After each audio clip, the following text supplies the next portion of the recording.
Exodus 19, Leviticus 19. We're right in the heart of the Holiness Code. Now the Holiness Code. It really began in chapter 17, but as I pointed out, those other laws were inserts because of their importance at the beginning. This is the real code. And here's the basic statement, 19:1, and Yahweh said to Moses, say to all the congregation of the people of Israel, that's the introduction, colon. Here's the statement. You shall be holy, for I, Yahweh your God, am holy.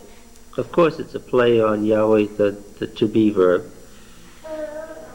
It's also a theological statement. Now, let's talk about holiness quickly. We were going to talk about holiness before, and we would have talked about it at the beginning of chapter 17, but it didn't really make much sense there. What does holiness mean in these chapters? What does holy mean in the ancient world and in these chapters? What has holy meant so far? In various places we've hit the concept. Anyone want to hazard a guess? Set apart. Yeah, it means two distinctly different things. What do you mean by set apart? For the service of. If you make a certain kind of incense, right, it's most holy. Can't use it for anything else. If you make these fire pots to go with the altar of burnt offering, then they are most holy, right? How did they get to be holy? And what does holy mean in that case? Obviously, it's as you said, that they're dedicated, they're set apart for the use of God, or the God. This really is the concept of holiness in the ancient world. The gods were holy. But what does holiness mean there? Anything related to the gods was holy. So obviously the temple of Baal and everything in it was holy. But what does that mean? It's a particular kind of concept of holiness. What does it mean? Dedicated to a God. Why is the God holy? Kodashim, the holy ones. That's what a phrase for the gods, the holy ones. What? Because he's a God. Because he's a God. A complete one. Meaning what? If he's a God, what? That's just part of being a God. Yeah, what are the qualities of the gods that we don't have that make them holy? They're immortal. Immortality is number one. First distinction that the Canaanite religion drew. The gods are immortal and man is not. What's the other thing? Power, of course. Yeah, they're bigger than we are. They're more powerful than we are. Make Baal mad, and what might he do to you? He might strike you with lightning because he was the god of the storm, right? So you might get struck dead by lightning. By virtue of the fact that Baal could strike you dead by lightning, he was holy. Because you could be killed and he couldn't, and he was more powerful than you. So holy really meant powerful and immortal. You're catching what it doesn't mean, right? Good. What? Good. Oh yeah, there's no moral quality attached to it at all. And that's the most fascinating thing about this phrase holiness, which is in the Old Testament, which is drawn right out of the ancient languages. All the Semitic languages use the same word. Holy had nothing to do with moral. Right? The ultimate in holiness among the gods was the father god El, who was the last of the seven olden gods. There was a survival of the fittest. Remember what I said, all the ancient religions were based on the evolutionary theory. And El was holy, and his place of abode was the Holy of Holies, in his tent, in the inner room behind the veil. But you'll remember that he raped his wife. He raped both of his daughters. He got so drunk at one of the feasts of the gods that he vomited and fell down in his own vomit, and he stopped breathing for a while, and the other gods weren't sure if he was still with them or not. This is all now the highest god, but he was holy. So clearly, holy here is utterly devoid of moral content. Keep that in mind. Now, is there any of that concept of holiness in Leviticus? Oh, sure, running all through it. The altar is holy, and the fire pots are holy, and the incense is holy, and the fire is holy, and the curtains are holy, and the animal that's especially dedicated is holy, and so is the priest, and so is the priest's underwear. Right? And obviously, that has nothing to do with moral qualities. Why is it holy? Because it's in contact with the God. Right? But now, and we've seen a lot of that in Leviticus, holiness as dedication to a God who is immortal and powerful, and therefore holy. Now Leviticus is infusing holiness with a different concept. Right? Clearly the word holy means two different things in Leviticus, quite distinct from each other, and they're run together. When you make a statement like, you should be holy for I, Yahweh, your God, am holy, you could say, well, that means that Israel is set apart and is distinct and is set apart in relation to God in the same sense that the altar of incense was set apart. Right? Or this is the same as a curtain being holy. And in a sense, that's true. But then when you read down through the laws, what are the laws beginning to infuse the concept of holiness with? Yeah, morality. Holiness is getting linked to morality. Now, this link is so basic in our minds that we hardly even think about it. We sometimes get confused and think that holiness automatically means morality, because that's its primary definition to us. When we say God is holy, we don't mean that God is more powerful than us and can kill us and therefore we ought to be nice. We mean what?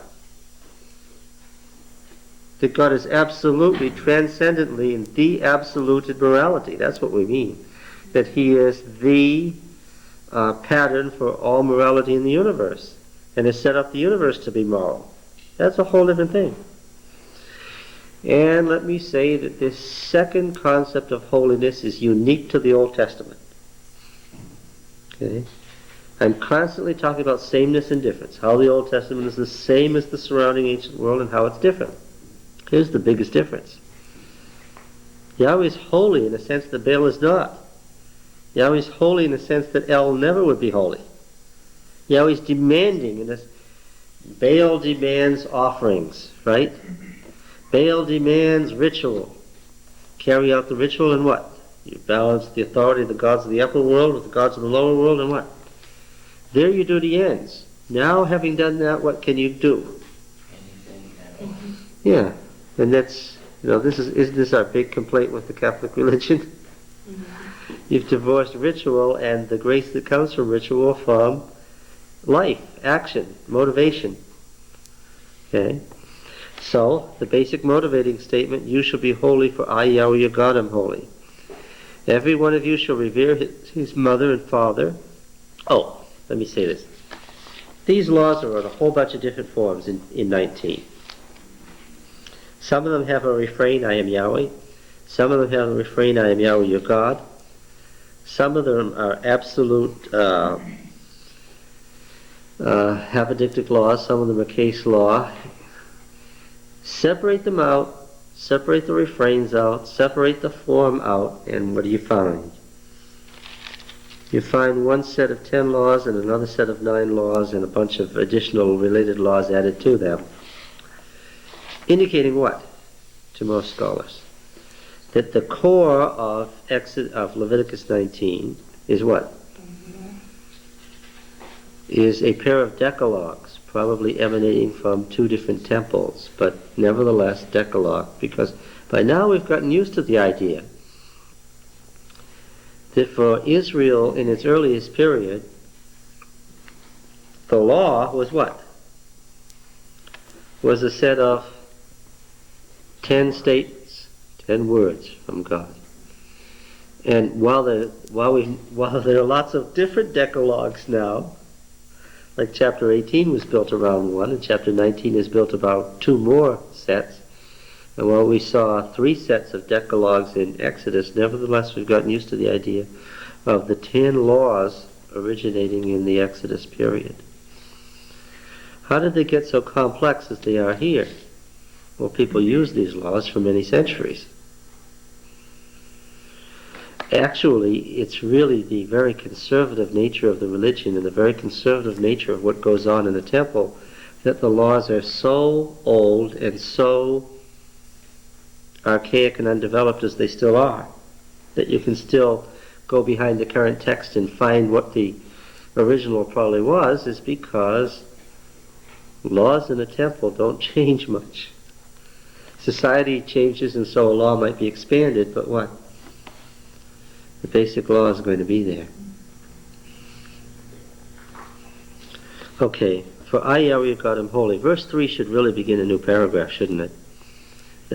That thing, you shall be holy, for I, Yahweh, God, am holy, was the heading. Every one of you shall revere his mother and father. You shall keep my Sabbaths. I am Yahweh, your God. Do not turn to idols or make for yourself molten gods. I am Yahweh, your God. In the earliest period, remember what we said in Exodus 20 and Exodus 34? In the earliest period, the prohibition against idols was what kind of idols? People weren't tempted to make idols of foreign gods. What? Yahweh. They weren't to make idols of Yahweh. Yeah. Okay. Don't turn to idols or make for yourselves molten gods. When you offer a sacrifice of peace offerings to Yahweh, you shall offer it so that it may be accepted. It shall be eaten the same day you offer it, or on the morrow. Anything left over until the 3rd day shall be burned with fire. If it's eaten at all on the 3rd day, it's an abomination. It will not be accepted. And again, abomination is a word for what? Something that was a practice in the ritual of the Canaanites. It has a very specific meaning, that word. Well, on the 3rd day it would be pretty ripe, too. Yes, it's true. Everyone who eats it shall bear iniquity, because he profaned the holy thing of Yahweh. That person shall be cut off from his people. All right. Does the phrase being cut off mean exactly? Means annihilation. It's just a general phrase for the death penalty. And it's a word best translated annihilated. It means not only that you're cut off, but you're removed from the genealogy, because when they annihilated you in ancient times, what else did they remove? They removed your name and the record of your existence. You become as if what? As if you had never existed. That's what it means to be cut off. That's how it's possible to say that so-and-so was annihilated. Jen, would you comment on verse 3? I'm interested in the coupling of the 4th and 5th commandments. Yeah, you made that 4th and 5th commandments. Well, whatever. You know. Yeah, I know what you mean. In the Decalogue in Exodus 20. Right. Okay. It's an interesting pairing. Well, yeah, but it both has to do with creation.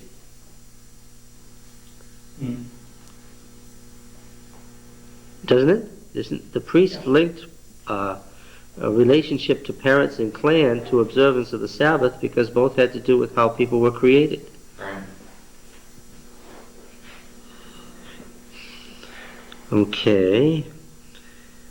Verse 9. Now here's one that you'd be hard put to put in the mouth of Moses.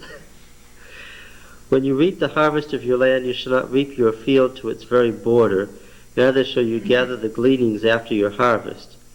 Now you could argue that God gave Moses a whole bunch of laws that were useless at the time and that he just wrote down and set aside so that they could use them 50 years later when they got to the land. I think it's a silly argument. You could make that argument. I don't think it has anything even remotely to do with that. We're going to see that Moses invested Joshua with his full authority to speak for God, and that was passed down, that the office that Moses had was considered in existence, in perpetuity. All right, when you reap the harvest of your land, you shall not reap your field to its very border, neither shall you gather the gleanings after the harvest. Do not strip your vineyard bare, neither gather the fallen grapes of the vineyard. You shall leave them for the poor and the sojourner, the alien. I am Yahweh your God. It's obvious how that links together.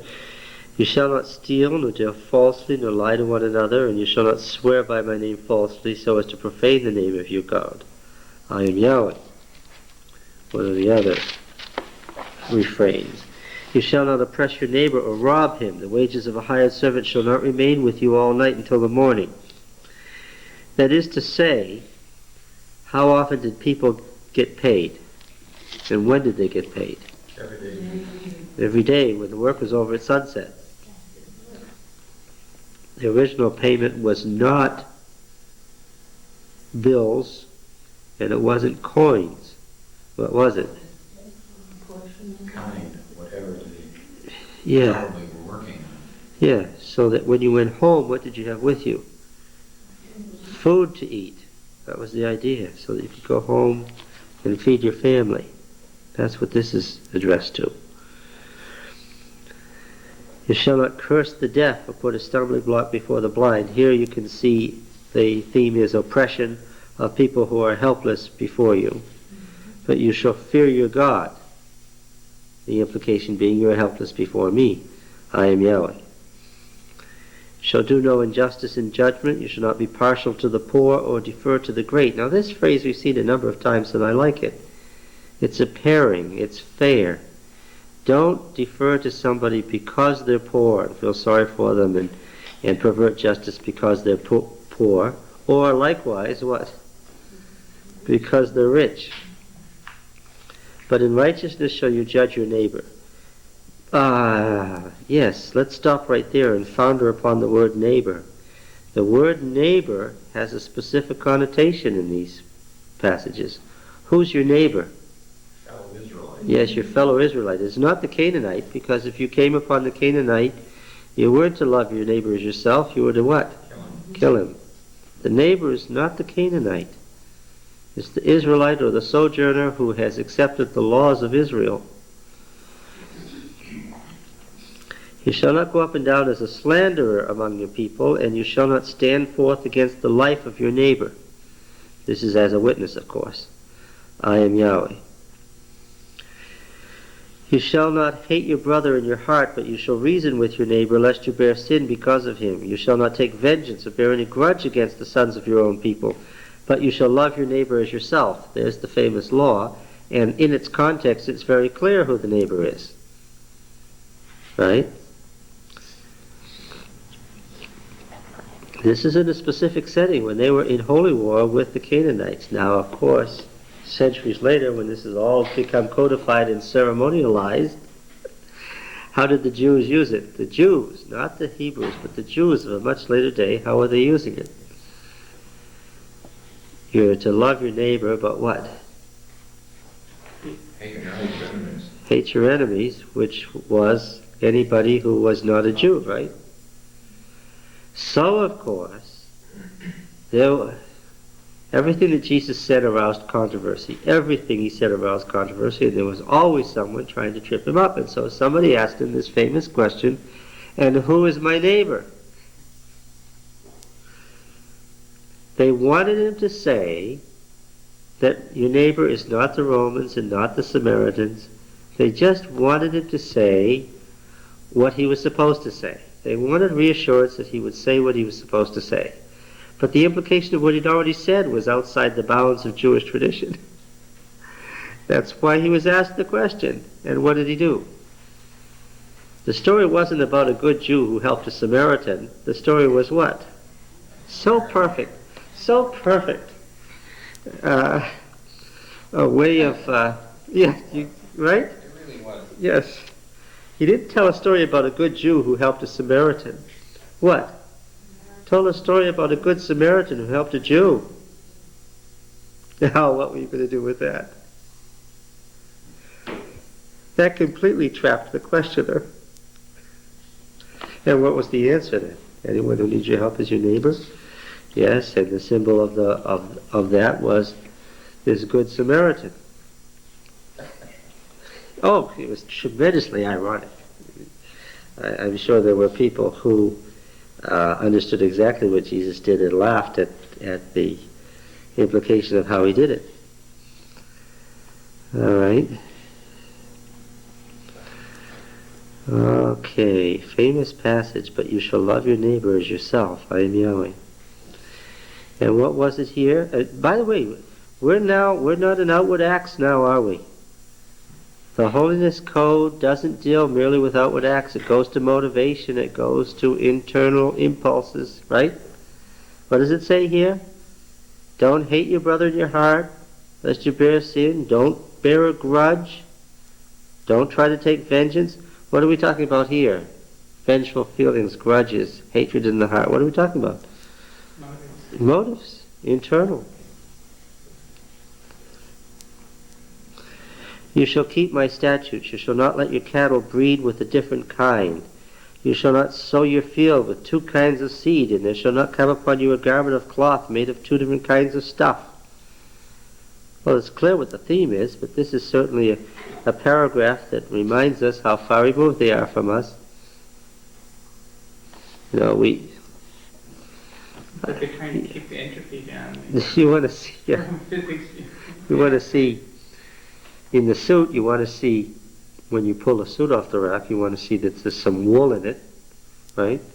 And you want to see that there's some Dacron and polyester so that it will hold the crease, right? You want a mixture, because if it's all Dacron and polyester, it's going to shine like, it's going to look like you're wearing plastic, right? So you look for a blend of wool and polyester. That's what you're after. You're looking for a mixture.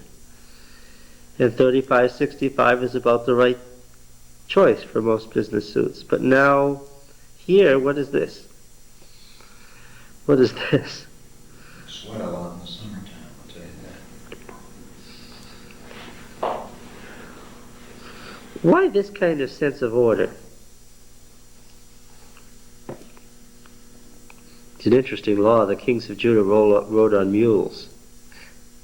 And what are mules? They're a violation of this law, is what they are. Why?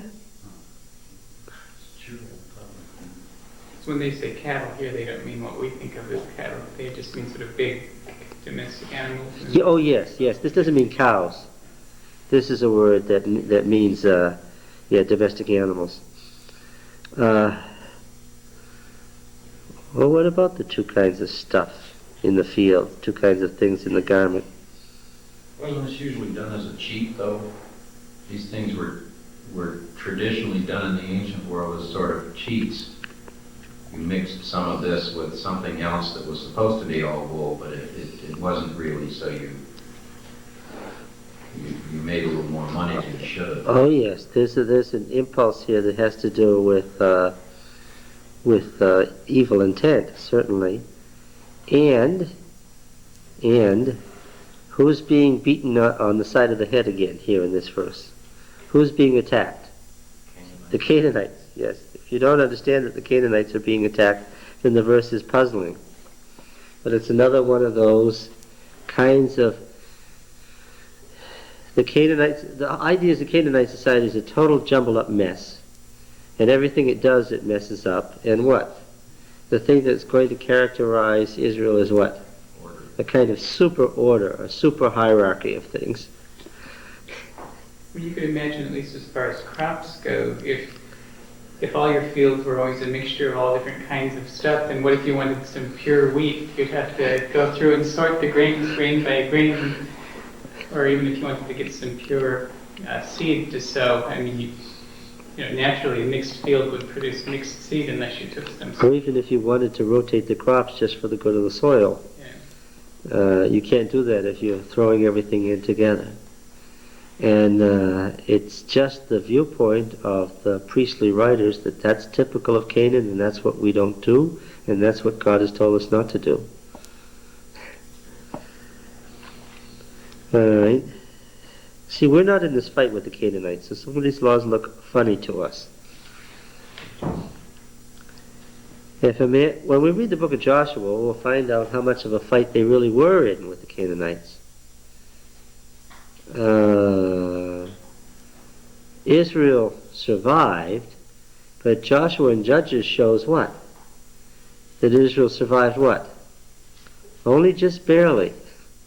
There were times when it didn't look like the Israelite religion and culture was going to survive being assimilated into the Canaanite culture. So similar was it. That's why there's so little archaeological evidence of early Israel. They adopted the Canaanite culture so quickly. And that's what these laws are doing here. If a man lies carnally with a woman who is a slave, betrothed to another man and not yet ransomed or given her freedom, an inquiry shall be held. They shall not be put to death because she was not free, but he shall bring a guilt offering for himself to Yahweh to the door of the tent of meeting, a ram for a guilt offering. And the priest shall make atonement for him with the ram of the guilt offering before Yahweh for his sin which he has committed. And the sin which he has committed shall be forgiven him. Now, a guilt offering indicates that he's committed a crime. To have sex with a woman who is a slave is a crime. And the reason for an inquiry is to find out if a crime has been committed. Okay? It's not someone else's wife, and therefore it is not what? Not adultery.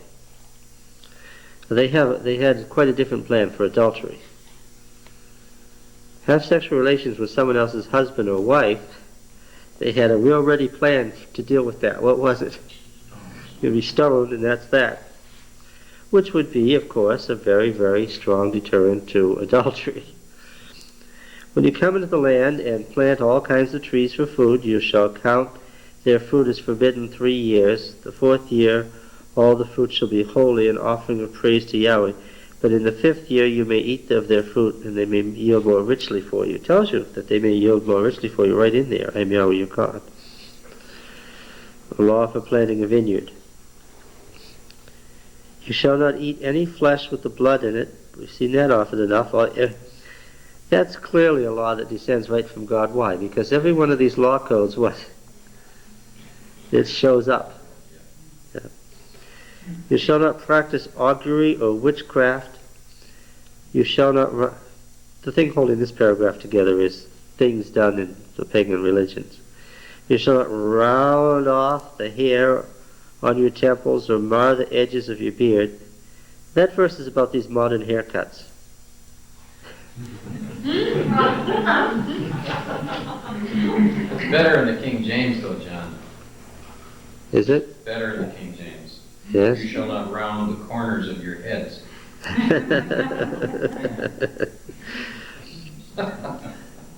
Well, that's exactly what it was talking about, was the outlandish hairdos that you see pictured on the Canaanites. That, of course, hair was a big deal. Hair has always been a big deal. Why was hair a big deal?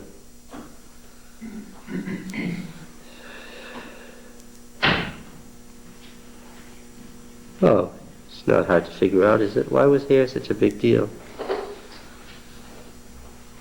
Because so much could be done with it. Yeah, but it symbolized virility, didn't it? Symbolized sexuality. The prostitute with the long hair hanging down. The man with his long hair. You don't have to go any further than the story of Samson than to see that hair and sex are the same thing in their minds. Sexuality and virility. Sexuality wasn't sex for itself always. What was it? Sex always had to do with life and divine beings, right? The nature of the cosmos. Yeah. So they really did have some wild haircuts that today's haircuts rival.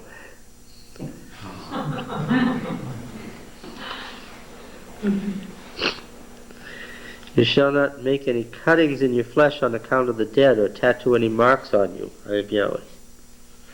Well, that one's pretty clear too. So this says you shouldn't have any tattoos. That was it. Yes. Not printing marks. Yeah. Typical of pagan religions, you can see that. Most of these tattoos that I see are pagan anyway. You notice the tattoos? Most of them are from pagan symbols and satanic symbols and so forth. They all seem to derive from the same source. I would think so anyway. I just haven't seen a lot of tattoos that say I love Jesus. Yeah. Never saw a tattoo that said obey the law of God. And it's intended to even want those things on you. Yes. Do not profane your daughter by making her a prostitute, lest your land fall into harlotry, and the land become full of wickedness. You shall keep my Sabbaths and reverence my sanctuary. I am Yahweh. What's the controlling theme that holds all that together into a paragraph?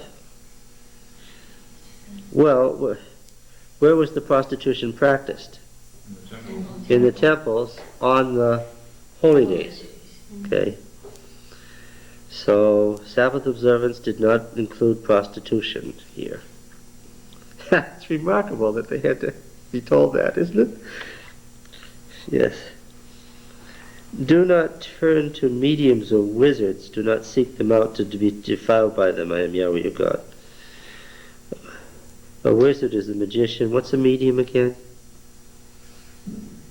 Someone's supposed to communicate with the dead. Well, the medium is the one who's in between, right? The mediator, who's talking to you and also talking to the dead person, so-called. You shall... Is there a lot of spiritism around today? Yes. Oh, yeah. Every time you turn on the television set, some medium wants you to call right away for a nominal fee. And I moved here, I had a young lady tell me that her uncle was a warlock and that he lived in Clinton. Yes. Well, it's particularly interesting this time of the year when we have the dying of nature, right? And this is that part of the whole cycle in which the gods of the dead are worshipped, right? And so we have Halloween, when all the dead are worshipped, and all these little children are taught to become acquainted with spiritism, and it's really a holiday I despise. I object to be drawn into the whole thing of giving out massive amounts of candy to little children who are dressed up as demons. I really resent Halloween. Because it's a holiday to the devil, basically. And of course, some Americans, having the pumpkin out, we celebrate harvest, so then you get all that mixture. Yeah, you get the purity of the Puritans coming here to the New World to seek out religious freedom, and Thanksgiving, all mixed in with this worship of demons. But it's the Eve of All Saints Day. How can you possibly object to that, John? I know. I know. I think so, all holidays now are a mixture. I Oh, don't yeah. think there's one holiday that's really Pure. pure in the sense of the word. Some are worse than others, but Fourth Yeah. of July. Oh, come on. Yeah. But that seems Well, the 4th of July, we're not talking about the two-horned beast, Labor Day. Well, those labor unions binding yourself up into sheaves. He said, quoting this. What? How about Mother's Day? Oh, there we go. Mother's Day. Mother's Day. the Sabbath stuff. But from looking here, that seems to be the nature of mankind, to always pervert what is true. That's right. I guess these laws illustrate that. That's how we got here. These laws illustrate that fact. Well, I decided what to think about it. I wouldn't want Yeah, they still not. I just don't take that money and give it to the missions where it's going to be needed with so many children that are starving and other people. I either go someplace or I shut my lights off and go Put down a my sprinkler, leave the sprinkler on. You're cruel. So that they don't get to the door. But a Baptist church did a good thing one time, and my tenants came back with their kitties bags full of stuff. And the Baptist church had rolled up a thing of what is Halloween really. And it talked all about demons and spirits and stuff. And it was rolled up with a thing of raisins. And I said, some Baptist minister out there has got his head screwed on straight. And it obviously encouraged his members to do this because it was a printed thing. I said, well, that's not a bad idea. At least then people know you're not just passively turning your lights off. People know what it is that you're objecting to. It used to be that our pathfinders would go out and collect, Yeah. but they don't get involved anymore. Well, even when I kept it a little bit, I gave them an apple or something that was nutritious. They don't want that. No, that's the problem with it, is that the apples and raisins are probably going to get thrown out, and you hate to throw fruit away. Other things, they want something that they like. Well, chemists worked hard to make those things. It is hard, isn't it?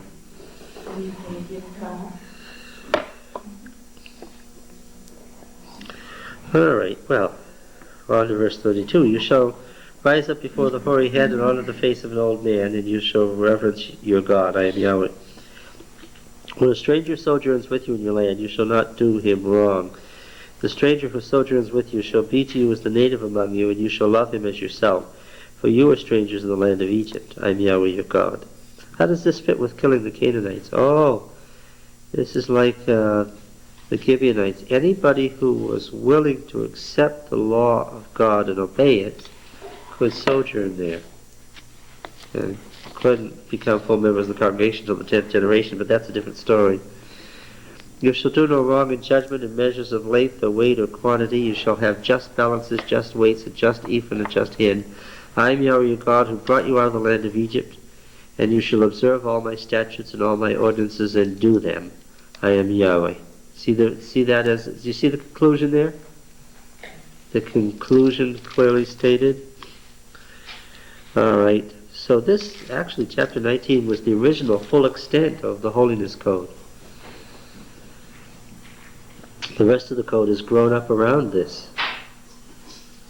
All right. Now, chapter 20, verse 1, Yahweh said to Moses, new introduction. What we have here is a continuation of the Holiness Code, but what we are actually looking at is an appendix where other laws have been added. Not many, by the way. This is not a long chapter. Certain laws have been added to those in chapter 19, appended to them. What were the laws that they considered important enough to expand on? Well, say the people of Israel, any man of the people of Israel or of the strangers that sojourns in Israel, who gives any of his children to Moloch shall be put to death. Now we saw the law about Moloch over in chapter 18 in the appendix there, right? Verse 21. 18:21, you shall not give any of your children or devote them by fire to Moloch. Now what does Moloch mean again? The king. And what's it referring to? Who's the king? The king of what? The king of the gods. So Moloch was the title for what? The high god. And in Israel, then, Moloch was another title for Yahweh himself. So what does it mean? Don't practice human sacrifice by giving your children to Yahweh. What does it mean? What's the clear implication of that? If it becomes a law in Israel that you cannot offer your children to Moloch, then what does that mean? What was going on? People have been doing it. Yes, people were sacrificing their children. Could it possibly be Or am I just reading into it and interpreting it? Remember, exegesis is getting out of the text what it holds, whereas eisegesis is reading into the text something it doesn't say but you think it says. Does it really mean sacrificing to Yahweh himself? Yes, it really does, and that's what it really says. Because it says to defile my sin. Yes, it specifically says that.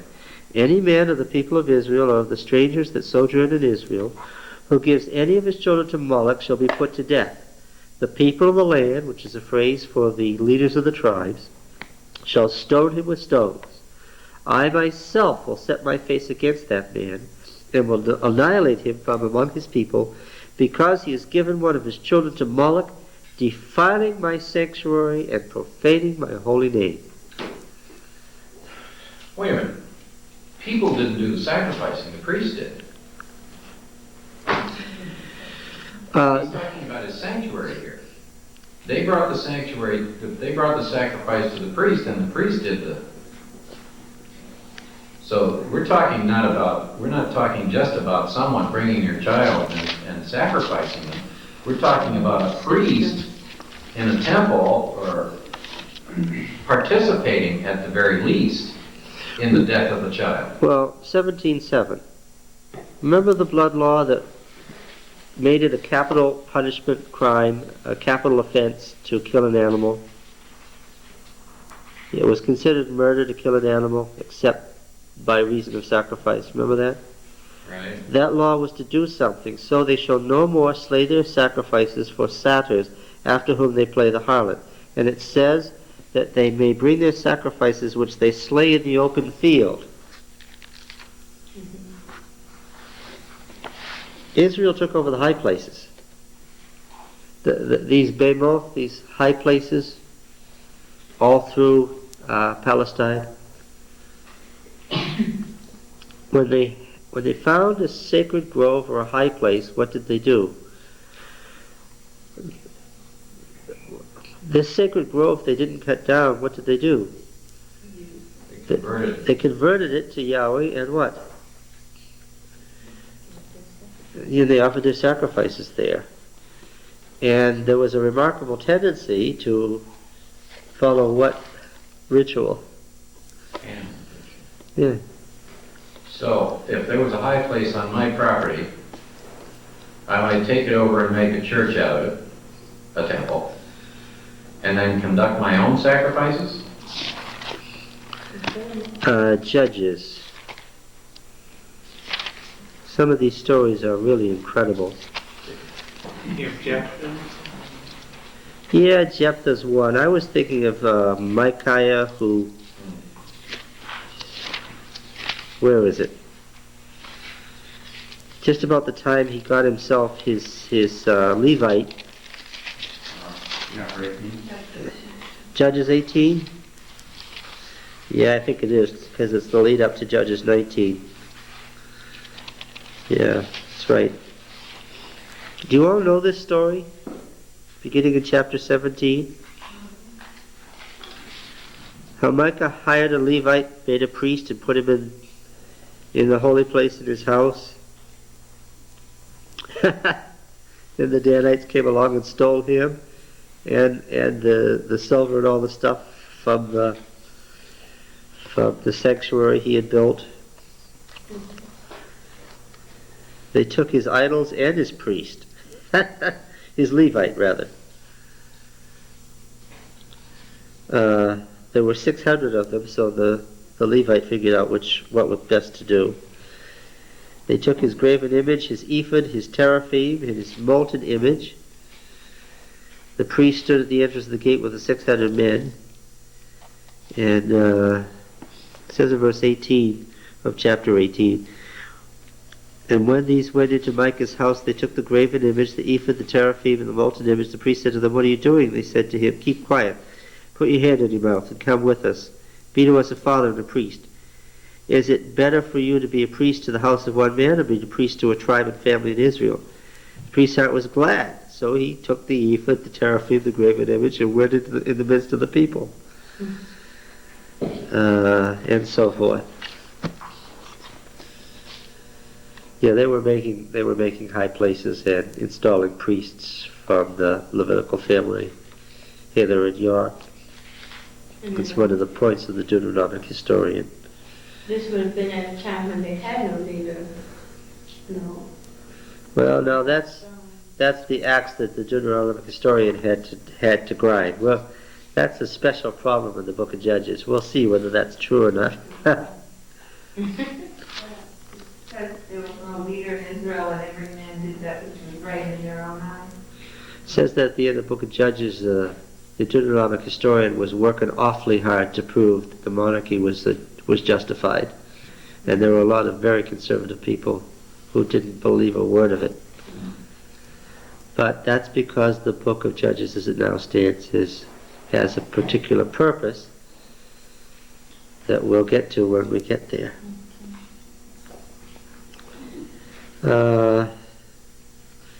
Verse 4, 20 verse 4, and if the people of the land do at all hide their eyes from that man, when he gives one of his children to Moloch, and do not put him to death, then I will set my face against that man, against his family, and I will annihilate them from among the people, him and all who follow him, and playing the harlot after Moloch.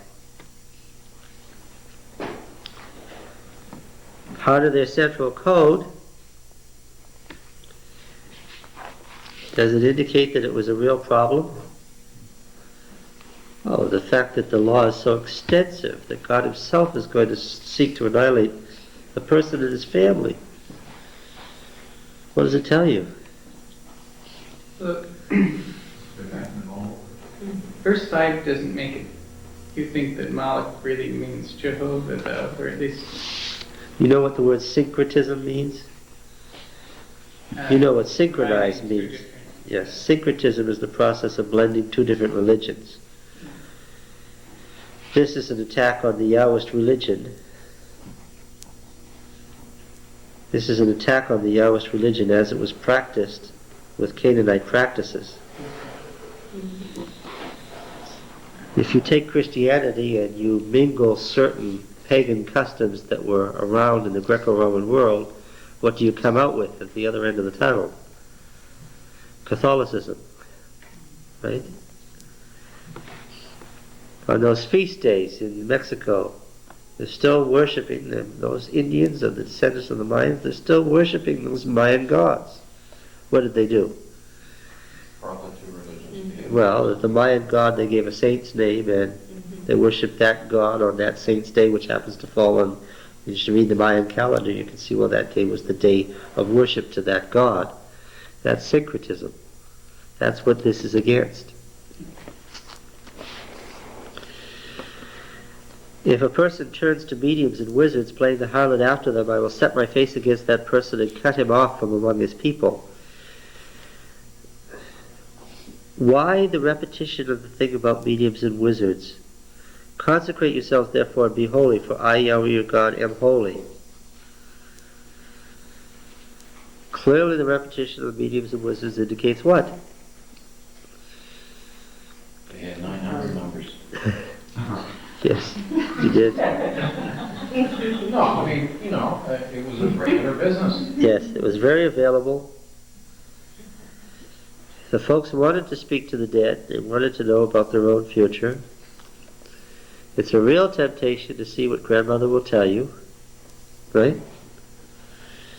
And clearly, a lot of people in Israel couldn't resist that temptation. Keep my statutes and do them. I am Yahweh who sanctifies you. For everyone who curses his father or his mother shall be put to death. He has cursed his father or his mother. His blood is upon him. The problem with cursing mother or father is what? Mother and father stand dangerously close to what? To God as the cause of your existence. Curse your mother or father, you're terribly close to what? Cursing God, and that's the idea here. Now a whole bunch of laws about adultery. What constituted adultery? Now, adultery was a sin of the married. Now, how many folks were married? Everybody. Everybody. Everybody was married at all times. If your spouse died, that's okay. There was a whole set of laws to take care of how you get your next spouse. Everybody was married at all times. That's why adultery really applied to everybody. Oh, adultery didn't apply to the 8-year-olds. Why? They hadn't reached puberty. But as soon as you reach puberty, what? You were married off, and that was that. And by 8, you were probably betrothed anyway. Yeah, they knew who you were going to marry, probably.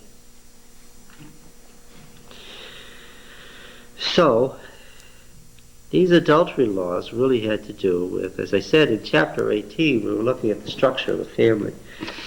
But this appendix here has to do with adultery and some general things that they were having problems with. If a man commits adultery with the wife of his neighbor, both the adulterer and the adulteress shall be put to death. The way these are worded make it sound like the inference, for example, in verse 9 and verse 11 and 12 and 13 and 16 makes it sound like if in some circumstances, if you put someone to death, even though it was a desired outcome, that you still had some guilt. Because in these cases, he's very specific. It makes it sound like, don't worry about it, don't bother with the sacrifice. There's no problem here. Is that? The difference was, what has an individual done that has brought sin on the group, on the tribe, on the family, on the community, on the village? What has an individual done that has brought guilt on himself or herself, where, you do them in, and the community, the tribe, the village is not in trouble. Then there are other things that an individual or a couple of individuals could do that what? You could kill them, but what? The congregation Is still guilty. And that's the distinction. Alright, the man who lies with his father's wife has uncovered his father's nakedness. Both of them shall be put to death. Their blood is upon them. That's not talking about his mother. What is that talking about? Stepmother. His stepmother, or yes, the father's later wife. Why would somebody do that? Well, we already know that. We've read Genesis. Why did Reuben do that? To Jacob. What was he trying to do? How? Yeah, he was trying to put the old man aside and gain control over the whole tribe. Those of you who studied that part of Genesis with us, how did it work out in Reuben's case? What? Yeah, it was his ruin and the ruin of his tribe. Jacob on his deathbed was still brought it up as a curse on the tribe. Did not work well. Yeah. Both of them shall be put to death, their blood is upon them. If a man lies with his daughter-in-law, both of them shall be put to death. They have committed incest, their blood is upon them. You could see that, the father stealing the son's beautiful wife, you could see that happening, right? Remember that none of these laws are in here by accident. All these case laws are the result of what? Of a case that was decided in the sanctuary. If a man lies with a male as with a woman, both of them have committed an abomination. Here again, it's in the context of the Canaanite religion. They shall be put to death, their blood is upon them. If a man takes a wife and her mother also, it's a wickedness. They shall be burned with fire. Now this is much more serious, right? Both he and they, that there be no wickedness among you. I gather that was a real problem. I gather that was one of the things among the Canaanites that they really liked. It seems very sick, doesn't it? If a man lies with a beast, he shall be put to death, and you shall kill the beast. If a woman approaches any beast and lies with it, you shall kill the woman and the beast. They shall be put to death, their blood is upon them. Bestiality, of course, common problem, because why? The people were what? Living right there with the animals. The animals had personalities. Remember, they considered the animals as another inferior kind of person, and you could see that bestiality was a problem. These things are still going on. They're talked about in talk shows today. Yeah, this sort of looks like Oprah or Phil was interviewing for this chapter, doesn't it? Well, they were betrothed at 8 and they were married at 13. When the children of the 13-year-old was 13, they'd be 26. Yeah. I mean, 26-year-old is not something that's not desirable. Oh, yeah, you're right. We're talking 25 and 50. Yeah. You know? Yeah, that's right. Yeah, that's right. Or 60, you know, we're thinking of a 60-year-old, well, I would want a 60-year-old mother and her daughter. Yeah. 26 and 13 or Yeah, that's something right. younger than that. That's right. Yeah. I mean, they're still doing it nowadays. I saw a show the other day who had the mother and the daughter posing in some magazine. Oh, yeah. Maybe we should send this chapter along to say, why don't you just follow it verse by verse and make a nice, interesting series of shows? You could do a whole year on just Leviticus 20. I will say one thing, though, and this convinces me. I think I was convinced already in my own mind before this. I think I figured it out from my own experience. When you see those people being interviewed, there's always pain, there's always confusion, there's always tremendous turmoil, and you don't get the sense it's just because society imposes that on them. No matter what you think, there's a terrible sense of confusion and pain in those programs. And sometimes you just feel so almost hopeless when you see those shows for those people. I don't think you can believe all those shows. I don't think they're very accurate. My sister and I, some years ago, studied with this lady who was married to this man. And she used to tell us about some of the things he used to do, real strange things.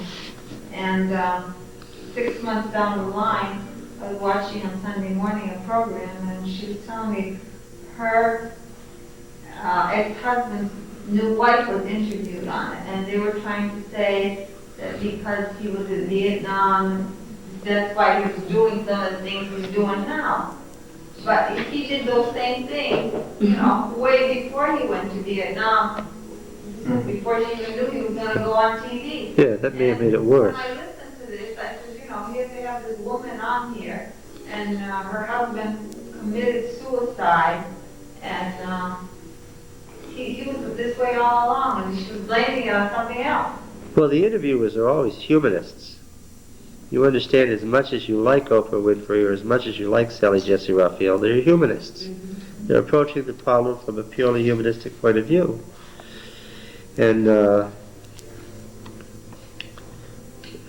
what's the counsel? The counsel always has to be accept yourself, and society at large try to accept this, try to accept these people and be accepting. And to a certain extent that's true. On the other hand, there is such a sense of, if this lifestyle continues, this person is going to be ruined and die a death of misery. There's no sense that, you know, there may be some way to deal with what you have found yourself in at this point that means restructuring, right? And, you know, talking about these immoral things, you just listen to some of the other programs and what neighbors do to each other. Because we're talking here about this thing about neighbors, and little foolishness that cause a lot of pain and problems too. So this is also humans and human nature down through the years. This, things yeah. changed a lot. The thing about the Canaanite religion was it was tailor-made to human nature. I mean, we talk about Baal as if he existed. When I say Baal did this or that, I talk about Baal as if he existed. I said, now Baal wanted to become king of the gods, and Baal to me exists as a personality, but we have to bring ourselves up short and remember that Baal never existed and was what? It's a figment of imagination in which God was recreated in in human nature, in fallen human nature. God was recreated in human nature, not the other way around. And so the Canaanite religion was there encouraging these things. That's what's really amazing. Is that we had religion actually encouraging people to involve themselves in all these things. And the societal mess, the wreckage that resulted, Israel went right into the midst of, and very often adopted. All right. The scary thing is that when I was a kid, which isn't all that long ago, although my son thinks so, I'm sure that much of the stuff that appalls us on television was people were doing those things then. It's like homosexuality, but it was in the closet. So, I love that phrase. The scary thing is that it's not just in the closet anymore, but it's widely accepted as just another lifestyle, and that more and more things that I was raised to believe, and this book tells me, are simply deviant behavior. At best, they're deviant. Is accepted as it's becoming a Canaanite, if you want, a sort of Canaanite society where almost anything goes. Right now we're sort of at the acceptance level. One wonders how long it'll be before we get to the encouragement level in society, where these behaviors are not just accepted, but actively encouraged. That's why it thrives, because in some areas it is encouraged. When I want to know about a subject and really know it, I buy a series of Time Life books. Right? If you want to know all about computers and you want to start at the beginning and start from point A and you know nothing about it, you buy the Time Life series. When I taught archaeology, the place to begin was use the book on Egypt and the book on Mesopotamia and work forward from those books, because Time Life could be relied upon to give you the basic facts in a clear, reliable, understandable way. And now what do you see on TV? This great company, right? What are they pitching? Yeah. Every time you turn on the television, they want you to buy their book on mystic places and other whole series of spiritistic stuff being presented as if it's the same factual stuff as you read when you bought your Time Life series on mineralogy. And you can see now there is a mixture of fact and fantasy that's being presented as fact.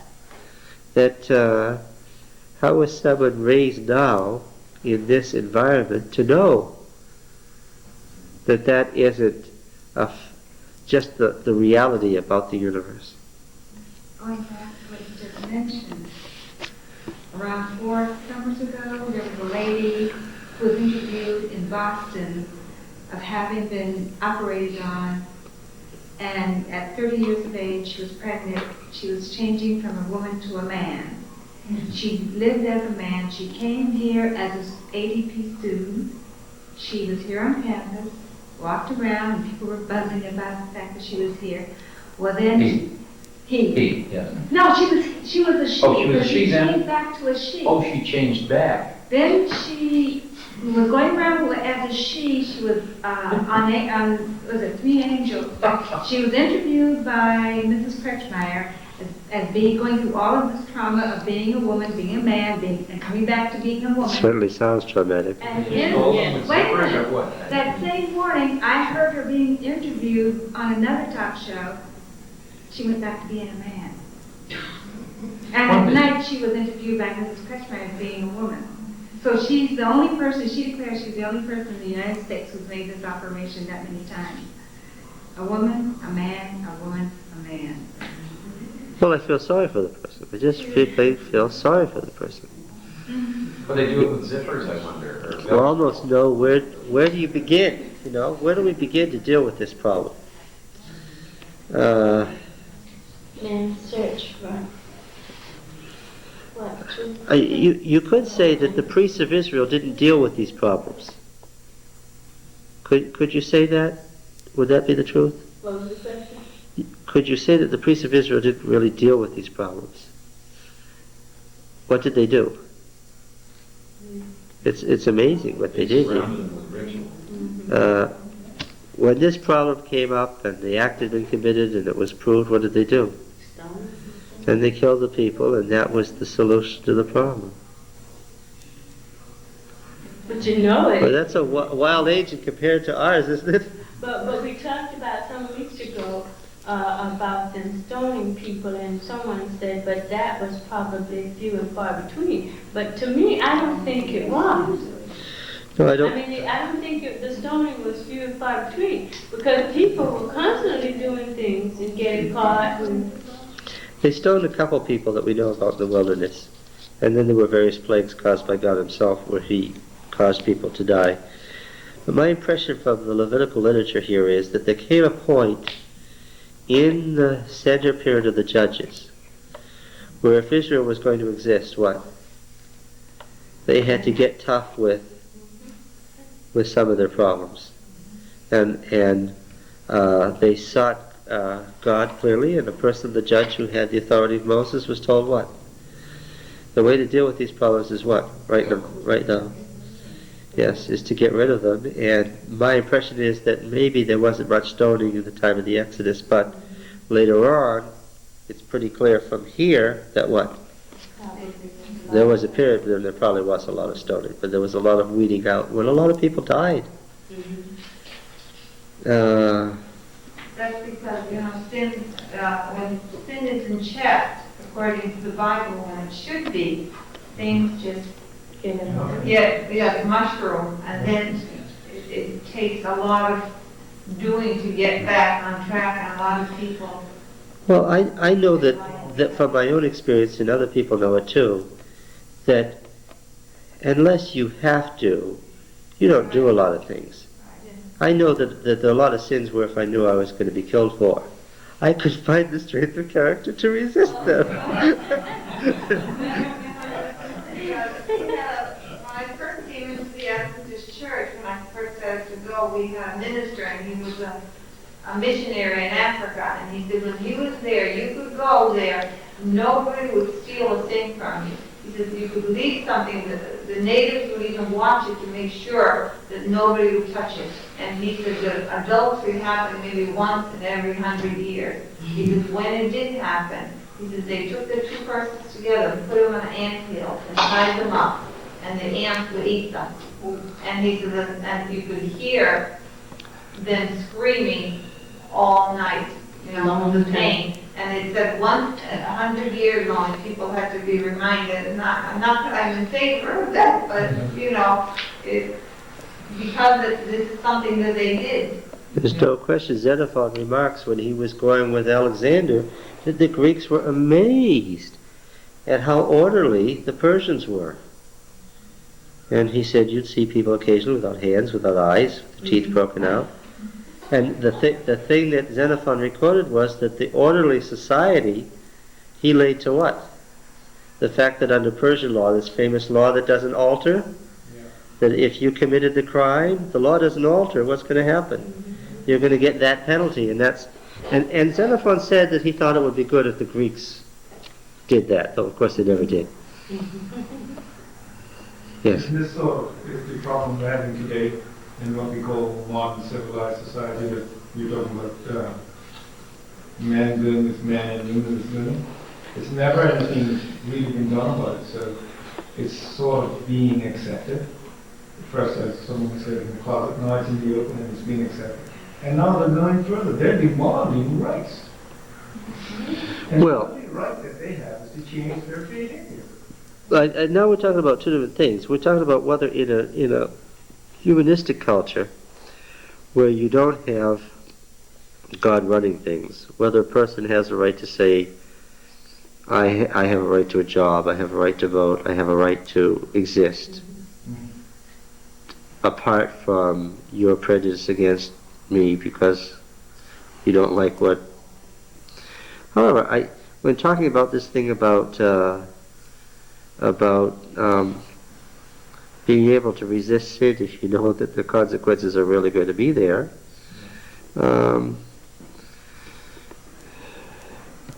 Where is AIDS not growing very much anymore today? Where is it not growing? Yeah.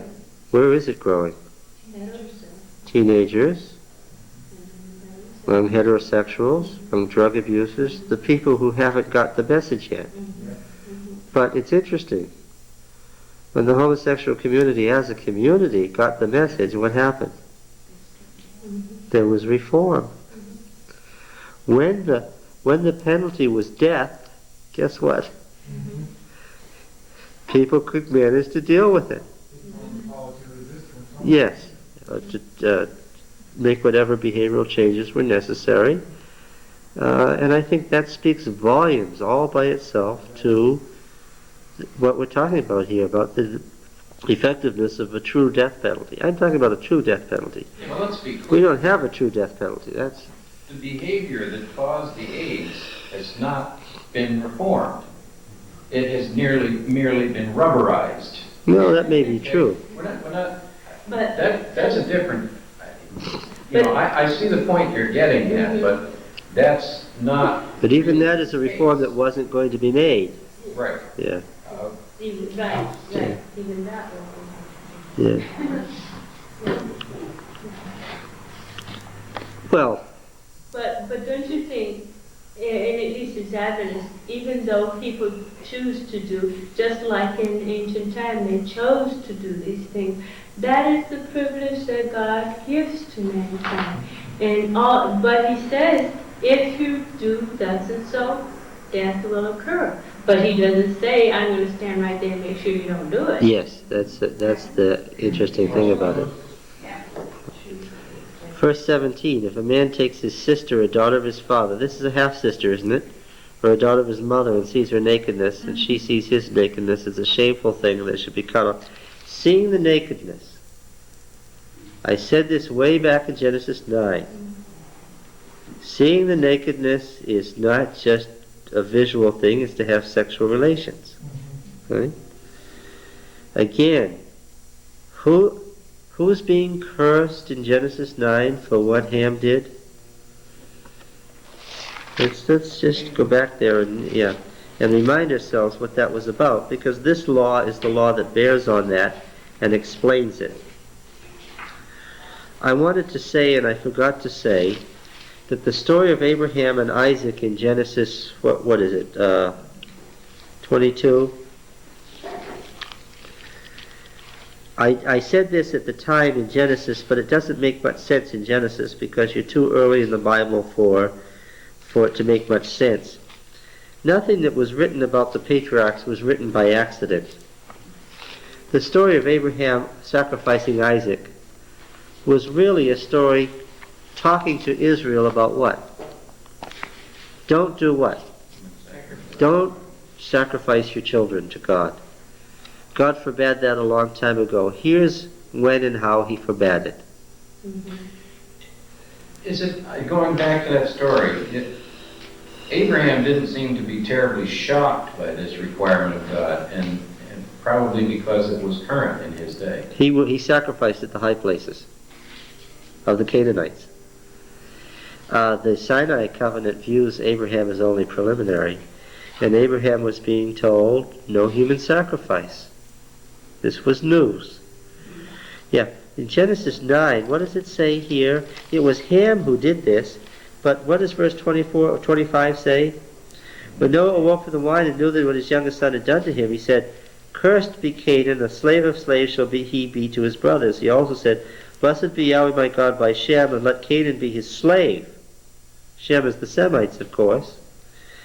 And God enlarged Japheth, and let him dwell in the tents of Shem, and let Canaan be his slave. Now who is this Canaan?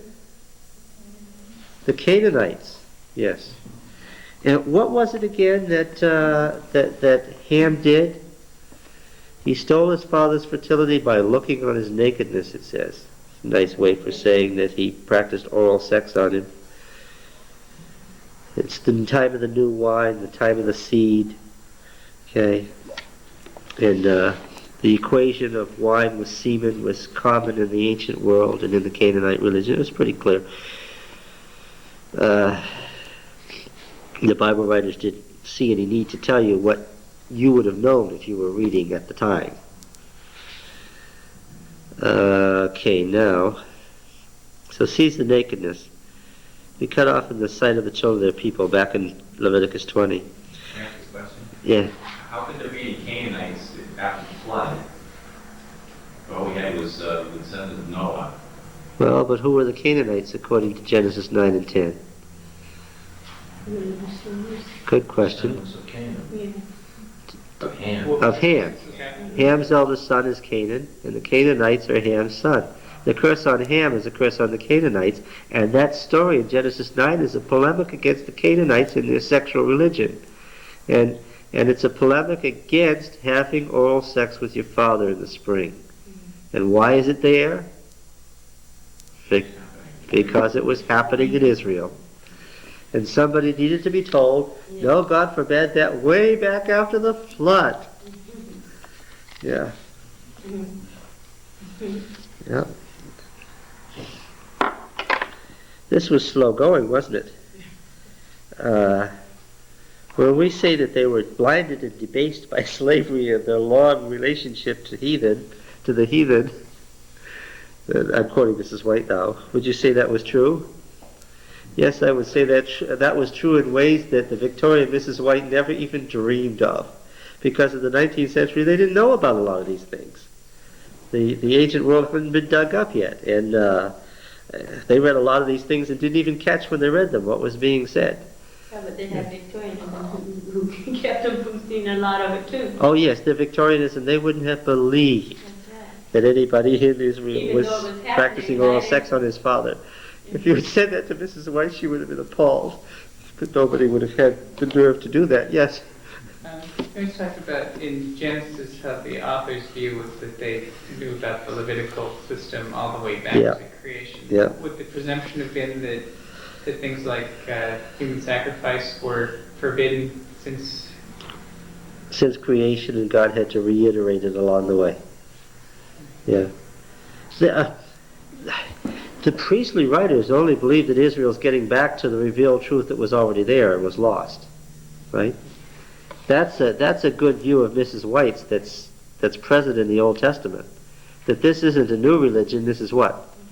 This is the recovery of the lost truth of the original religion. Yeah.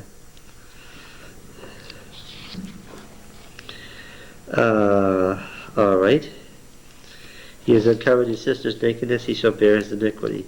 If a man lies with a woman having her sickness and uncovers her nakedness, he has made naked her fountain, and she has uncovered her fountain of her blood. Both of them shall be cut off from among their people. Well, I think I should comment on it. I think I should make it explicit just so it makes good sense. What is blood? Life. Blood is life. What's one of the main ways that you get life in the ancient world? Drinking blood. You drink blood. Okay? Remember, that's the whole idea of not killing an animal, is what? So that you're not eating its blood. What were the Canaanites doing with menstrual blood? It's not going to surprise you. What were they doing with it? Drinking. They were drinking it, of course. Oh, God, that, Did I hear an editorial comment back there? you know, having this thing here, though, couldn't that mean other things also? It could mean disease, it could mean, The same law was contained in the pure and impure section about sexually transmitted diseases, about keeping clean. Yes, that's exactly one of the points, and it's contained in the section of the laws about cleanness from contagion. But here, it isn't talking about that. If you've noticed, chapter 20 is all about stuff you shouldn't do that's in the Canaanite religion. This whole of chapter 20 is an appendix about, and oh, by the way, here are things that you're now doing that are part of the Canaanite religion that you can't do, and if you keep doing them, you're going to be killed for. All right, so drinking menstrual blood doesn't sound... Oh, the women drank it too, by the way, not just the men. And that's why they drank semen, and not only just the semen of human beings, but what? the semen of the animals, because what? It's seed, it's life. You're going to live longer. You're going to get the power of the gods, and your soul is going to be stronger in the afterlife. It was their religion. If you go back to chapter 15, Yeah. these don't seem to match. Of course, we're not surprised by that anymore. If you go to 15, verse 24, and if any man lie with her at all, he shall be unclean 7 days. Then over here in chapter 20, they want to kill the both. Yeah, this is very important. One law has to do with sexual relations between a husband and wife at the time of the woman's menstrual period and bringing uncleanness and potential contagion. And that's not very serious. But this over here in chapter 20 is something else again. What is it?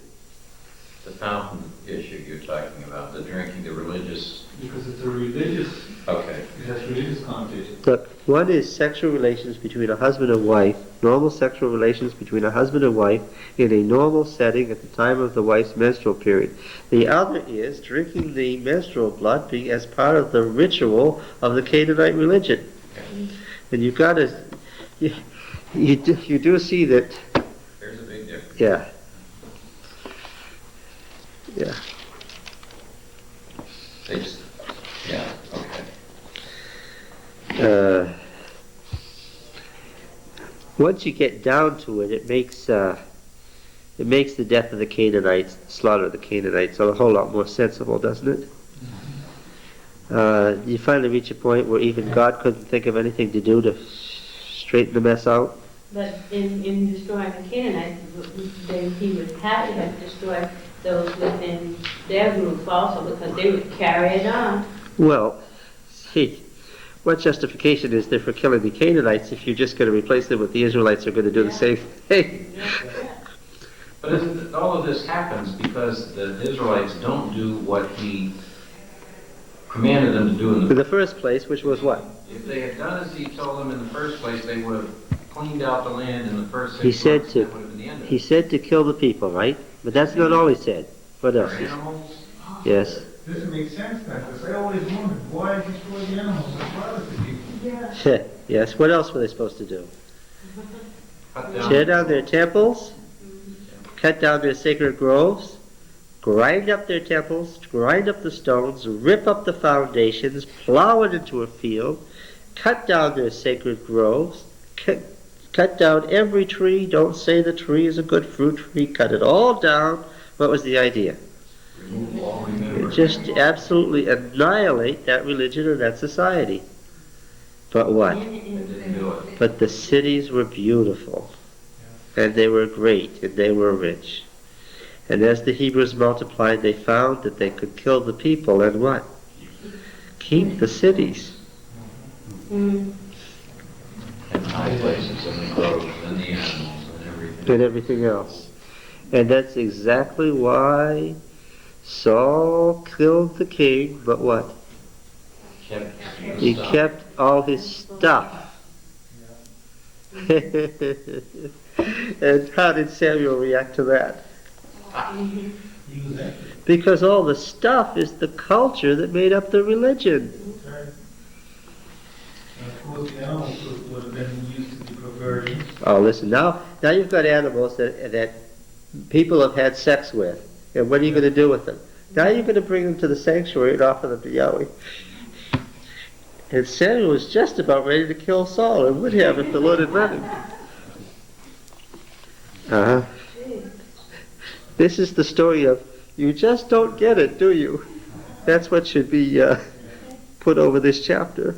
Yeah, but the thing is you don't, that just finally dawned on me about Saul and the animals. That never made, Yeah. I mean, that's, of course that makes some sense. Yeah. I think I it. never really even thought of that.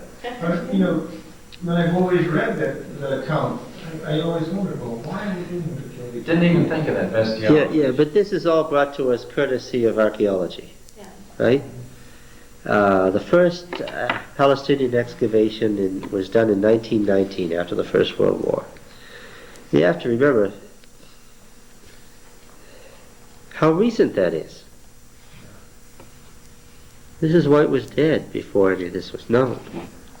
Now you go back, you look at it, you look at the pictures, oh yeah. You read what they said, yeah. There was a thing with the Dead Sea Scrolls last thing.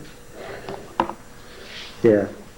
And even today, I think it makes it even more, us more aware of it in light of the AIDS epidemic and syphilis and all the diseases that we get from sexual diseases that are passed on in the United States. Well, they had syphilis in the ancient world, and of course, what did several of the kings of Judah do? Any temple worth its salt, and of course that phrase is from the ancient world, worth its salt. But any temple that was worthwhile would have what? Have some way of creating and sustaining life. So a temple wasn't a temple unless it had what? Prostitutes. I mean, that was the nature of the thing. You had to have prostitutes. Male and female. Well, yes, because as James Dean said, would you want to go through life with one hand behind your back? If you're going to get the strength that's available to you, then what are you going to get it from? Both men and women. It's not homosexuality, and there wasn't such a thing as homosexuality in the ancient world. I'm going to tell you that flatly. What is it?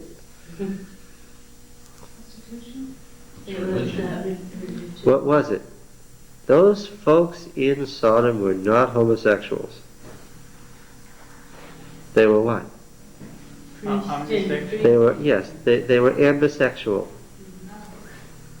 You were taught from childhood you were going to have sexual relations with whom? Bisexual. With men and women and animals, male animals, female animals. Be strong. Yeah. Sometimes dead bodies.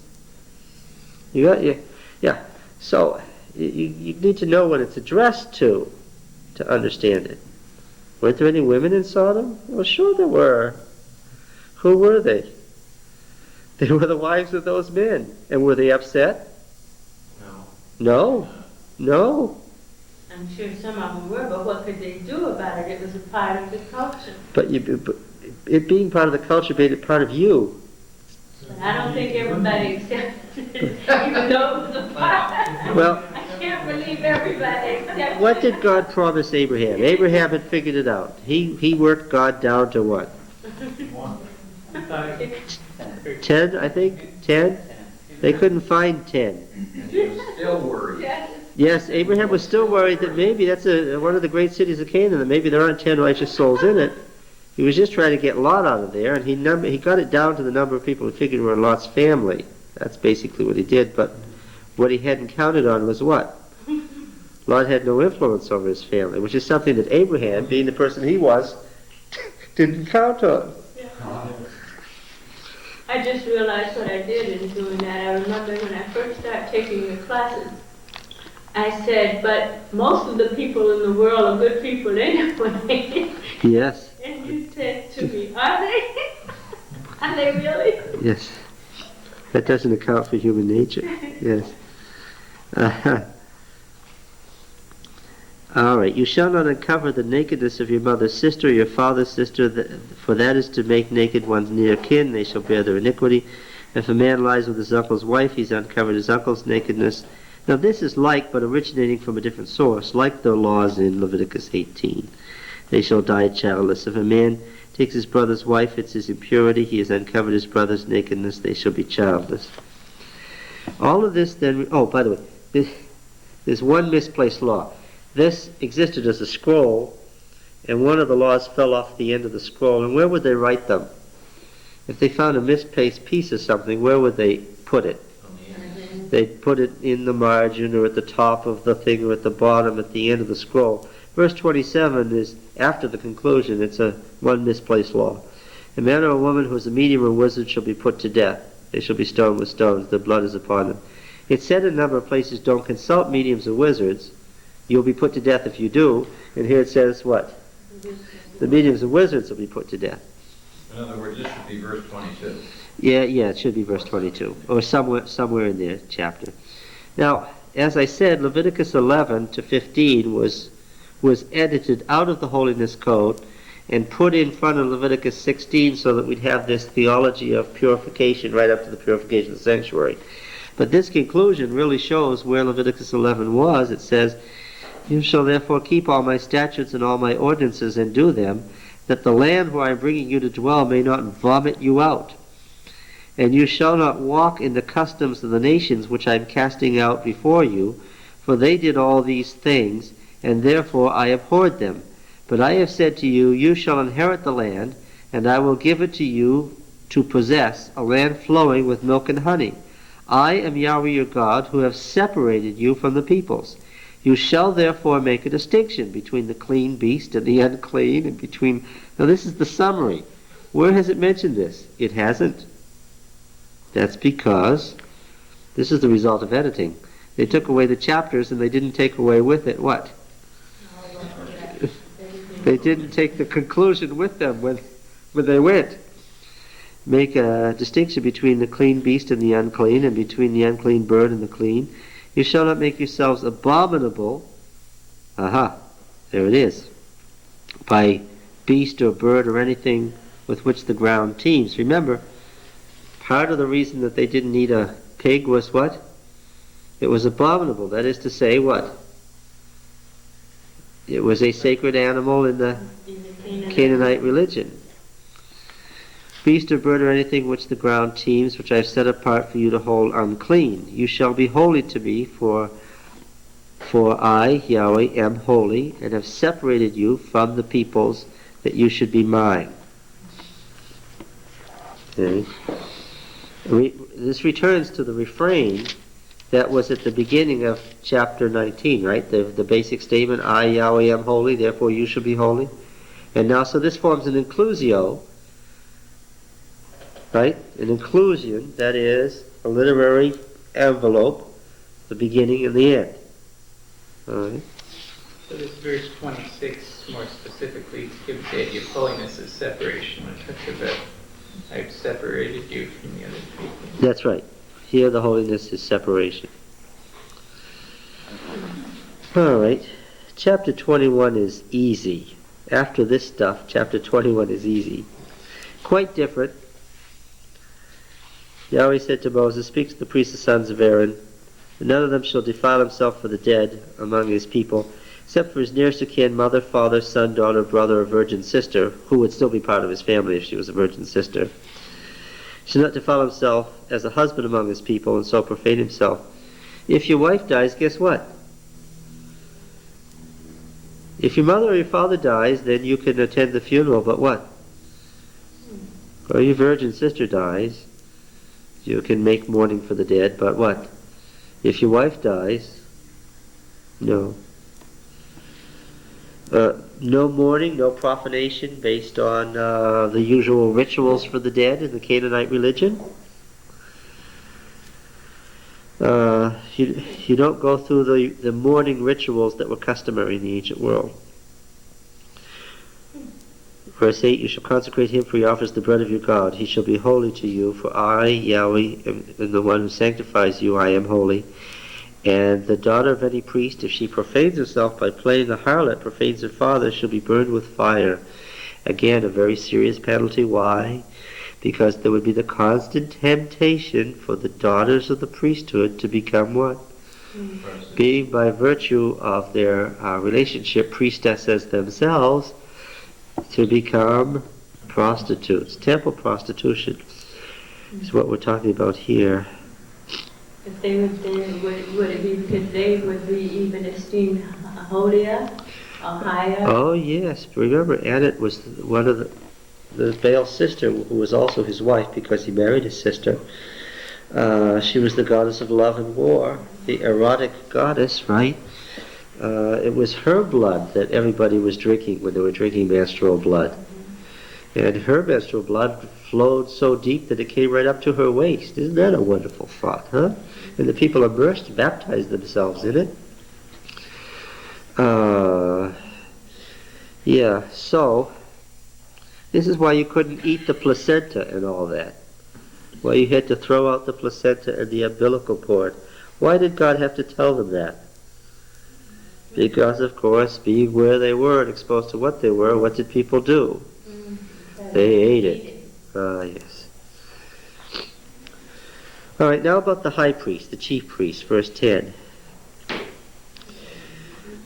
He couldn't show mourning for the dead at all. He shall not go into any dead body. The high priest was never to be connected with death. He was the person closest to Yahweh, right?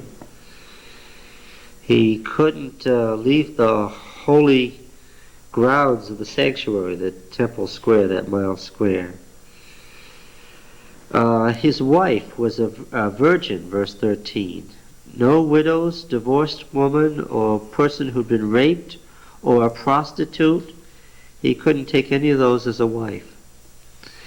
Of course, that would be the possible potential mother of the next high priest, so you had to think about that too.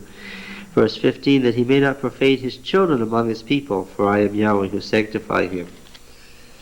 Concern about the children, the next high priest. And Yahweh said to Moses, verse 17, say to Aaron, none of your descendants throughout the generations have any blemish, any physical deformity of any kind, any physical disease that was what's the word I'm searching for? A disease that's there all the time, a chronic disease, would disqualify someone from acting as a priest. All right. Now, chapter 22 is a continuation here. The chapter division is a poor one. It's further things that are excluded, right? The thing that ties it together is things that are excluded here. Keep away from the holy things. Verse 3, if any one of your descendants through their generations approaches any of the holy things which the people of Israel dedicate to Yahweh while he has an uncleanness, that person shall be cut off from my presence. I am Yahweh. None of the line who's a leper, or who's had an unclean, anything that's caused him to be unclean at all, could approach the holy things. Has to go through the ritual of purification. Okay. Obviously, what did God not want? He did not want the ritual of the sanctuary to be what? He didn't want anybody to catch a disease from a priest while they were bringing an offering to the sanctuary, right? The priest had to be in a state of cleanness at all times. Anything that caused him to be unclean would mean that he would not officiate that day or those days. Right? That's pretty clear. And in dealing with blood, that's so easy to, if you have Yes. some problem.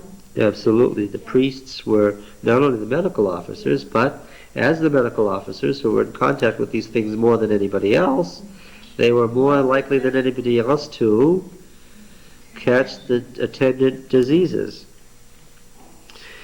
Further exclusions, verse 10, an outsider can't eat of the holy thing. A sojourner of the priest or a hired servant or people in the priest's household who couldn't eat of the sin offering are being excluded in this section here. The next section, verse 17, is another exclusion. What can you not bring here? Likewise, any diseased animal or any animal with any kind of blemish or chronic illness, any animal that's been wounded in any way, and so forth. It's excluded as an offering. You can't kill a newborn. Why is that excluded? Well, the preferable age was a year old in its strength. Why and not sacrifice an animal and its newborn child on the same day? Why was that excluded? What? Well, here again, it was a practice of the Canaanite religion and its rituals to bring strength and fertility, to sacrifice the animal and the newborn kid on the same day and eat them both.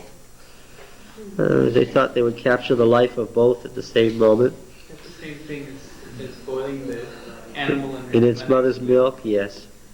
Part of the same ritual.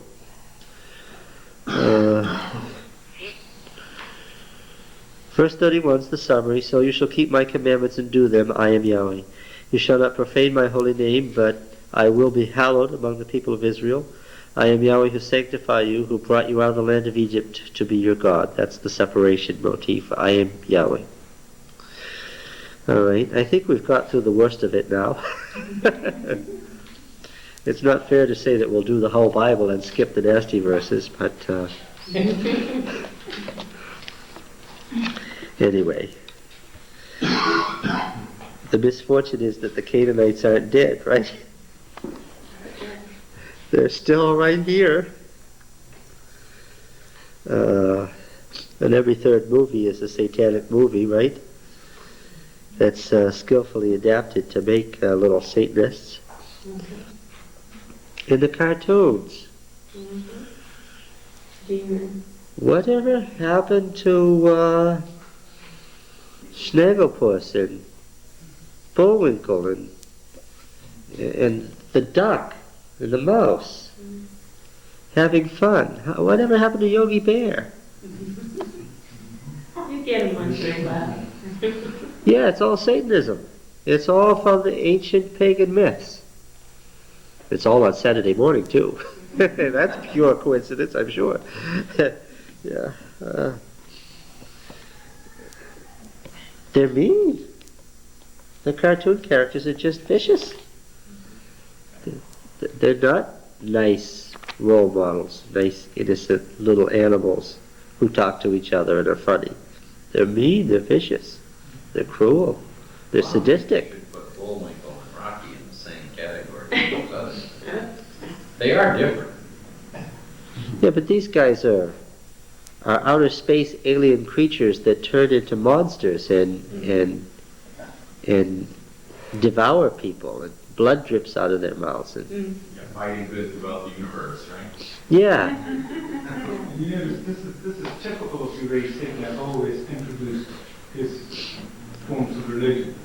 He starts off with something very subtle, and then it just increases. Yeah, You see that's it right. long Until now, even in the commercials on television, you see the satanic apparitions appear and all that sort of thing. In commercials, just all in the commercials on television. Yeah.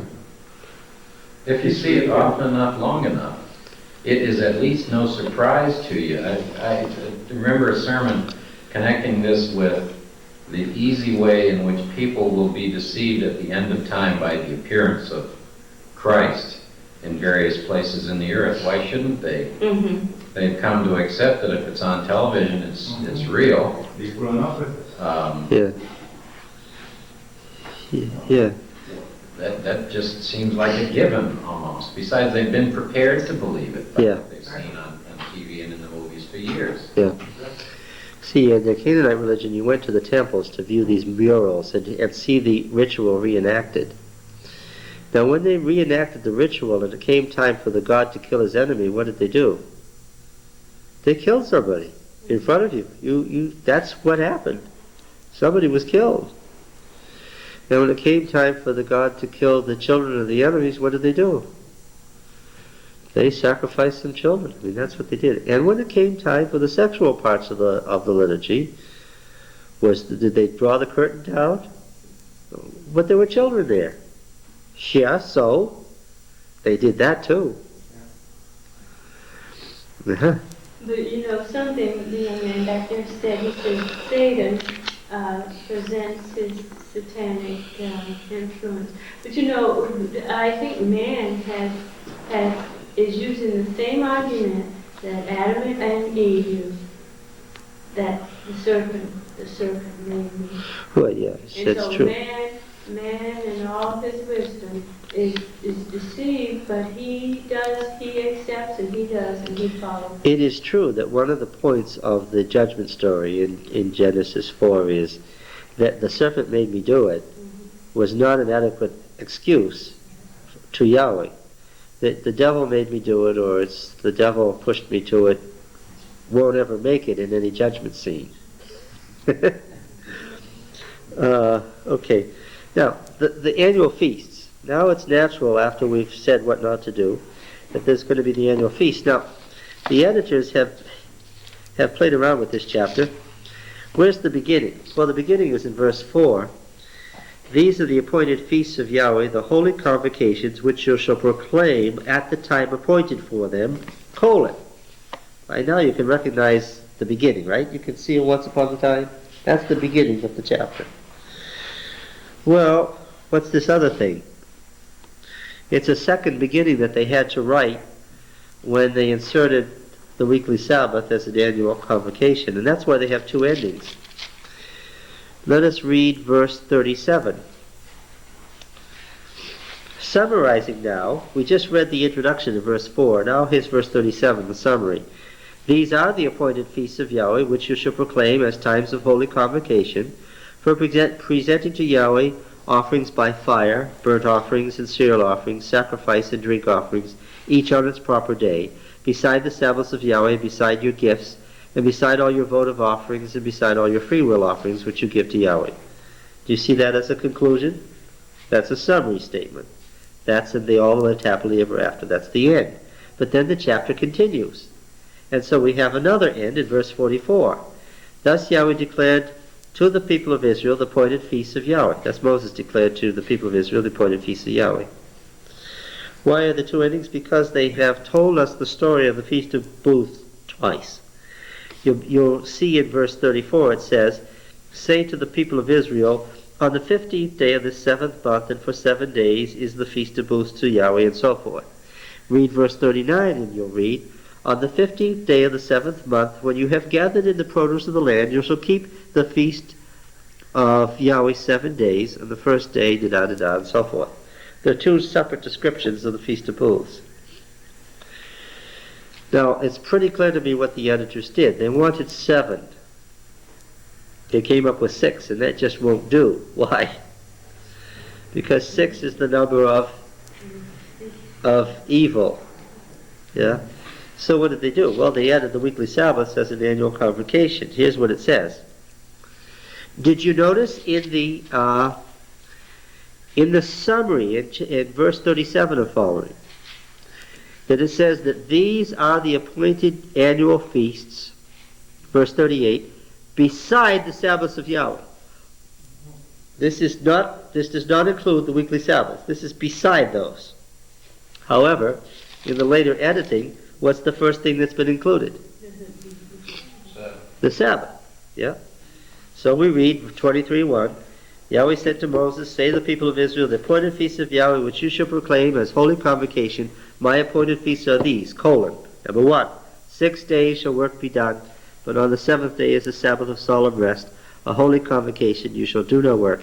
It's a Sabbath to Yahweh in all your dwellings. Okay? So they've inserted the weekly Sabbath to get how many annual feasts? 7. When they did that, they should have edited verse 38 to remove the statement besides the weekly Sabbaths, right? Right? They left that in there. They should have edited it back out because now they've added the weekly Sabbaths in to get 7. But again, is this the result of, they didn't really try to clean up any of this when they edited it. They just pushed it together without clipping and contriving. Yeah, they didn't tend to remove these marks of editing. Oh, they didn't try to clean them up. That's right. Now let's read the introduction, verse 4. These are the appointed feasts of Yahweh, the holy convocations which you shall proclaim at the time appointed for them, colon. What's number 1 here? It's now 2 in the current list. Passover. So what's the time of New Year, spring or fall? Well, you can't tell. Well, it says the first month of the 14th day of the month. Yahweh's Passover. 15th day of the same month is the Feast of Unleavened Bread. Passover and unleavened bread are one thing. 7 days eat the unleavened bread. First day you shall have a holy convocation, but do no laborious work. Present an offering by fire. 7 days. 7th day a holy convocation. 2, first fruits. Say to the people of Israel, when come in the land which I give you and reap its harvest, bring the sheaf of the first fruits of your harvest to the priest.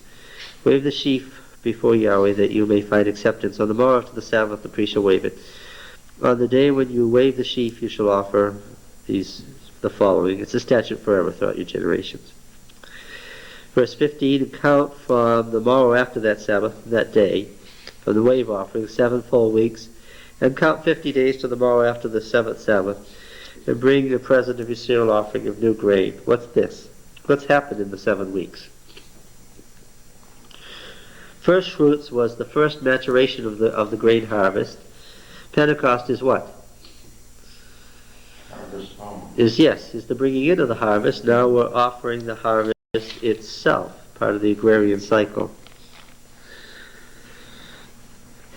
And since they're talking about the bringing in of the harvest and the Pentecost festival at the conclusion of harvesting, here verse 22 is an appended law.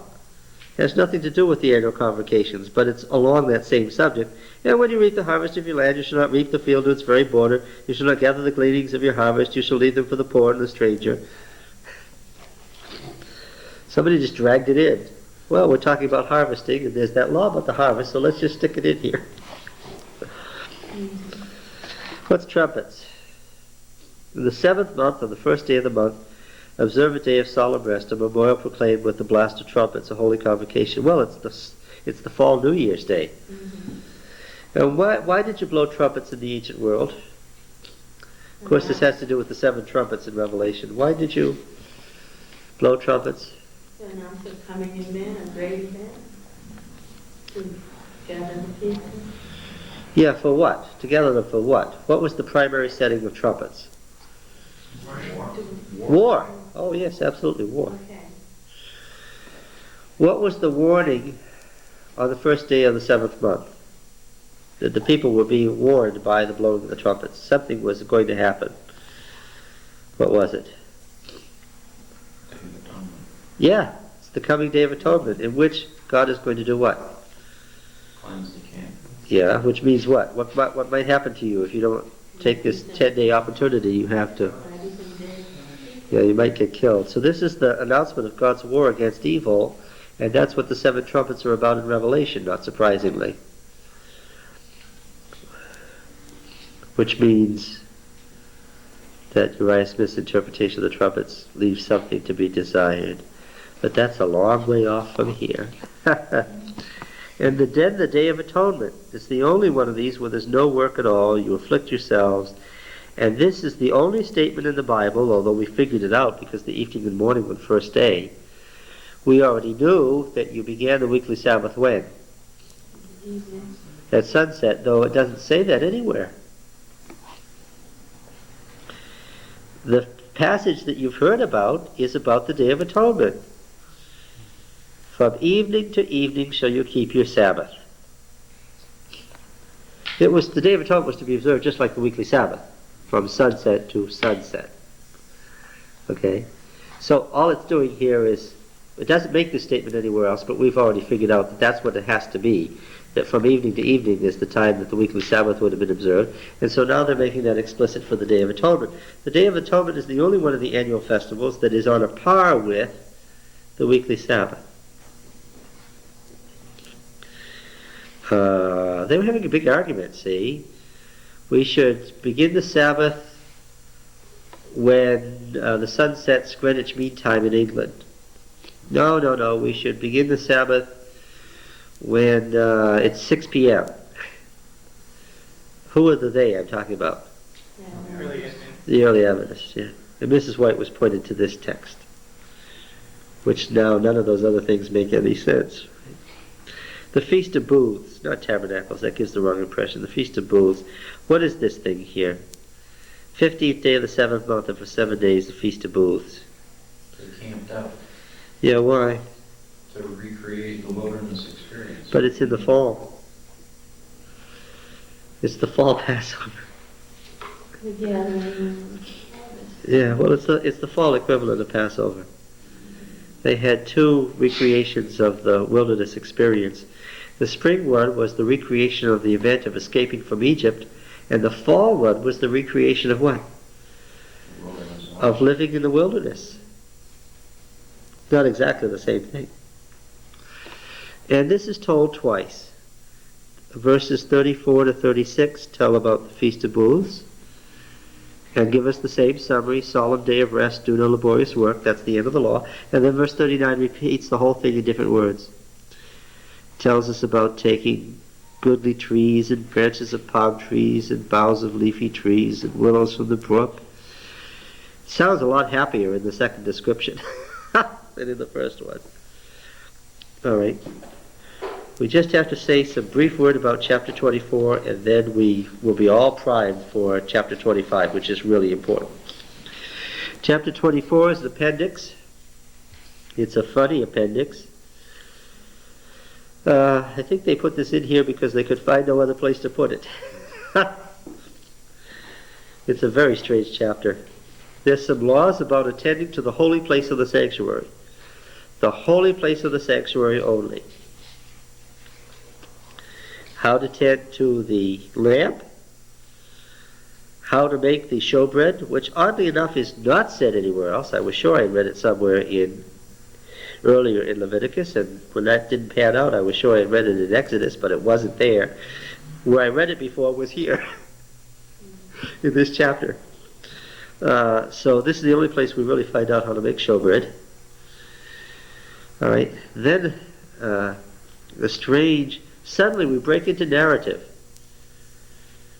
And just as the only other narrative was the destruction of Nadab and Abihu, the only narrative here is the blasphemer. An Israelite woman's son whose father was an Egyptian, and they were quarreling, and he blasphemed the name. We'll talk about the name theology when we get to Deuteronomy. They held him in detention to find out the will of the Lord. What happened?